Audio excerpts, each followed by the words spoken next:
আসসালামু আলাইকুম। আরাফাত আসে কুমিল্লা ১৪ গ্রাম থেকে। ওর বয়স হচ্ছে ৫ বছর ৩ মাস। মূলত সে অসুস্থ ছিল। অসুস্থ থাকার কারণে সে খিঁচুনি উঠতো। খিঁচুনির কারণে তার হাত এবং কি পা গুলো একদম স্ট্রং হয়ে যেত। স্ট্রং হওয়ার কারণে সে কোনো কাজ করতে পারে না এবং বসতে পারে না, সবসময় পড়ে যেতে চাইতো। তো আমরা ওকে ফিজিওথেরাপি দিয়েছি, পাশাপাশি তাকে আমরা এখন এই যে ডাক্তার অর্থ ফ্রেন্ড রিলিফ অয়েল দিয়ে, যেটা আপনার টেন্ডন গুলো যদি শক্ত হয়ে যায় সেটা আপনার নরম করবে, যদি মাসেল গুলো আপনার স্ট্রং থাকে সেটা আপনার লুজ করবে। তো আসলে আমরা ওকে ডাক্তার অর্থ ফ্রেন্ড রিলিফ অয়েল দিয়ে তাকে ম্যাচ গুলো করে দিচ্ছি। এভাবে কয়েক ফোঁটা দিবেন, দিয়ে আপনারা প্রত্যেকটা হাতে এবং কি পায়ের মধ্যে এগুলো লাগাই দিবেন। লাগায় আপনার দুইটা হাতের তালু দিয়ে এভাবে আপনি আস্তে আস্তে ম্যাসেজ গুলো করবেন।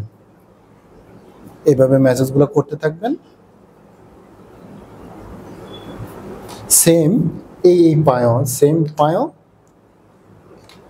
করবেন এই। আর এভাবে 2 থেকে 3 বার 10 থেকে 15 মিনিট পর্যন্ত আপনাকে এই ডাক্তার অর্থ ফেন্ডিলি ফয়েল দিয়ে ম্যাচ করে যেতে হবে। তাহলে কি হবে, আপনি এই যে তাহলে এখানে ব্লাড সার্কুলেশন গুলো বাড়বে। পাশাপাশি আপনার যদি কোনো সমস্যা থাকে, মাসেল যদি শক্ত থাকে, রগ যদি শক্ত থাকে, সেটাও আস্তে আস্তে ডে বাই ডে কমতে থাকবে। বুঝছেন?